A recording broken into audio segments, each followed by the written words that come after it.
First they tried blaming fans, then they tried blaming men, and guess who they're trying to blame now?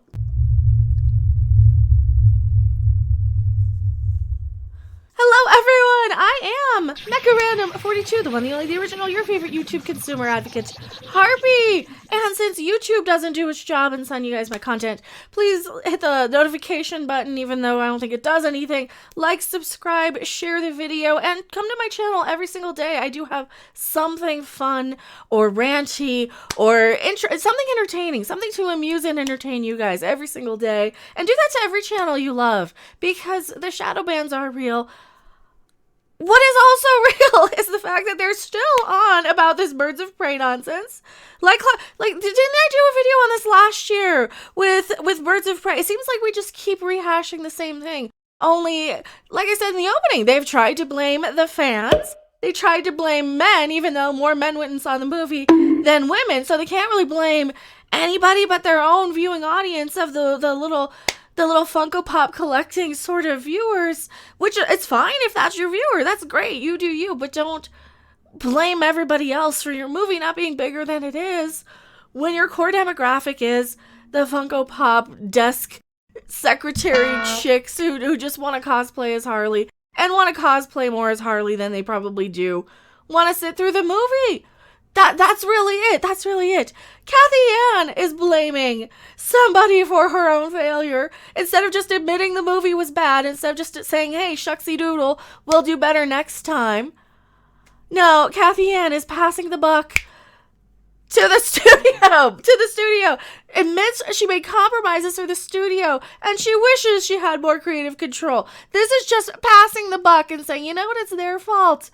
It's their fault, and I listened to the studio. Yeah, you know what, you probably didn't have a whole lot of choice. You had, one independent movie before this, and let's face it, how much are they really going to let a fresh and up-and-coming director like Cathy Yan really have the reins on something, especially a giant, we just are coming off the back end of Wonder Woman 1984. I suppose that's a bad comparison, because they pretty much did the same thing with Patty Jenkins. She had a really good movie with Wonder Woman, then they're like, here, take everything. Maybe they made the right call. Maybe they don't know what they're doing with the whole DC superhero universe, and which is clear to me. It's clear to me. How many times do they keep rebooting it? Suicide Squad's getting a reboot with the same name, practically. This is the sequel, this is the second one, and they're like, okay, do-over. Here's our do-over Suicide Squad movie. That's what it seems like to me, for sure. Maybe just admit that Harley Quinn doesn't really work with that story you were trying to tell. You shoehorned in too many other things that you were trying to set up with all of these little Birds of Prey side characters, which are would be interesting on their own. Maybe in a TV series if they did something better with that. I think that's where they're going with Batwoman. Please don't ask me to remember Batwoman right now. My headache will come back, and it will just my brain will just explode. You'll see a vein, and I will have just this pressure crack if I have to think about Batwoman right now. Let's focus on this article. Why does she wish she had more studio control, more creative control? Did you have millions and billions of dollars of success on your own properties that you deserved it? I don't think so. David Ayer's Suicide Squad went through some behind-the-scenes changes during production, ultimately resulting in an underwhelming reception from fans.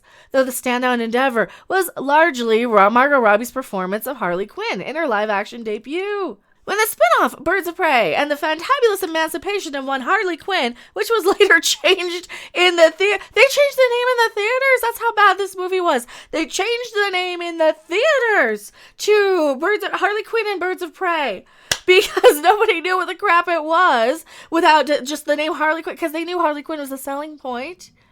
At least they should have figured. Hey, what are our biggest things? Harley and the Joker. Let's do a Harley and the Joker movie. No. Crickets? You really want to go with? I already did a video on how Cathy Yan had crickets in the boardroom when she told them she wanted it to focus on Orange Man Bad. She came in and she's like, well, we wanted to deal with Trump and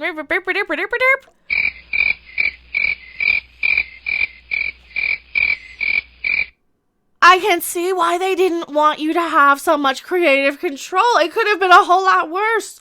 It could have been a whole lot worse than we have.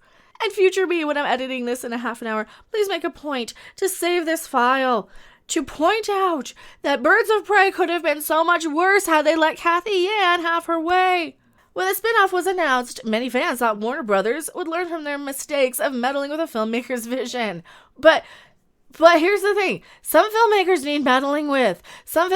Wonder Woman 1984 really could have used more studio notes. They wanted to remove some of the openings. They had 700 opening scenes. So you had the mall, you had the Ninja Warrior obstacle course, you had Kristen Wiig with the Wish Stone.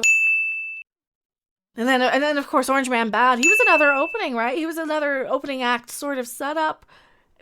So there are 4 of them I can count off the top of my head. But director Cathy Yan recently detailed her experiences of the project, knowing she felt she had to make many compromises to fulfill the studio's wishes, and how she hoped she could have maintained more creative control over the film. No, because it would have just been Orange Man Bad. It was definitely challenging to work on Birds of Prey. Dead Pigs was such a singular, pure vision of myself, Yan shared with the playlist. And I think that when you're dealing with a budget like Birds of Prey, and the sort of pressure of a studio, especially a studio that is undergoing a lot of change, inevitably you end up having to compromise and fight for your stuff. And you win some and you lose a lot.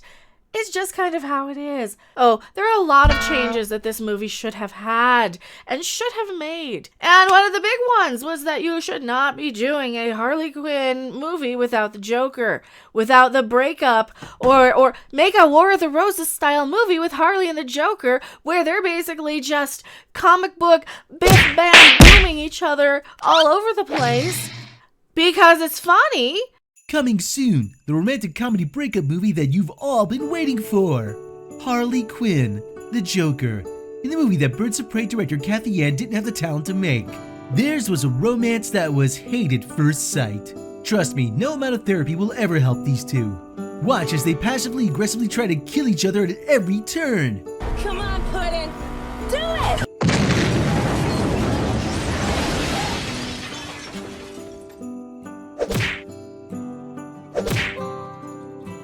Love truly means never having to say, I'm sorry.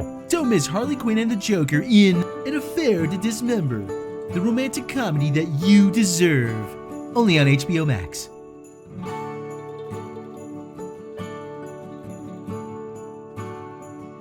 You could even give a good, women power, lady power, empowerment story. Hire me, I will write your next Harley Quinn movie. I will make it just that, and people will and complain because she will be in the skimpiest costume ever. It will be over the top, outrageous cartoon comic book violence, and it will be hilarious. It will be a dark comedy, much like a Danny DeVito film from back in the day, from back in the 80s. You didn't even have a good empowering message for women. You still had her under the thumb of the Joker, and it stressed that even more so in the fact that she was lying and having to hide. And the only reason why, she said one line in the movie, right? She said one line in the movie. Oh, everybody was afraid of Mr. J, but they should have been afraid of me. Now they shouldn't have, because you proved that you were nothing without being under his protection. And you spent the whole movie rounding up a team of other lady whammons to fight your fights for you. So it weakened the character of Harley Quinn. Warner Brothers had a reputation for getting involved in their high-profile superhero projects dating back years, most famously with, I think that's a typical common theme, right? Not just with the Snyder Cut versus, like the studio coming in and saying, oh yeah, we're just going to change directions. We've had that for as long as I can remember, where we've had a running gag, I think even in the 90s with the Animaniacs, studio notes sort of gags. And 9 times out of 10, every time they edit something out of a film because the studio says so, it used to be a huge mistake. It used to be the studios wanting to appease. They were all these little church ladies saying everything was so evil. Oh, you're going to go to hell if you watch this movie because it's a demon on the screen. And nowadays, you have the same type of people going around saying everything is ist and phobic. 30 years ago, you would have been the church lady on SNL, so shut up, and I'm tired of dealing with your crap. Now, they they listen to the activists. They listen to the ring masses for the most part. But this wasn't completely the case with the Snyder Cut, wasn't it? Because he went through some family issues and stepped down during the production. Is that what I'm remembering correctly? I was a gaming channel when the Snyder Cut started being spoken of. Even when Justice League came out, I was a gaming channel still. So yeah, I missed a lot of the drama because I wasn't just covering it. I'd hear a little bit in passing. So correct me if I'm incorrect on that one. The confirmation of the release of the Snyder Cut ignited talks about what other movies could be released that align with more of a filmmaker's original plans. But Yan isn't entirely sure a Cathy cut of Birds of Prey exists. Well, the Snyder Cut didn't exist. I mean, why do you think that they had to go in and hire all the people to come back for reshoots? Because it didn't exist. There wasn't enough of it to piece together to make a finished product. There's enough of an idea there, and it was different enough that I think it's definitely a good idea for people who wanted to see how it should have been. But who cares about a Birds of Prey Cathy Yan cut?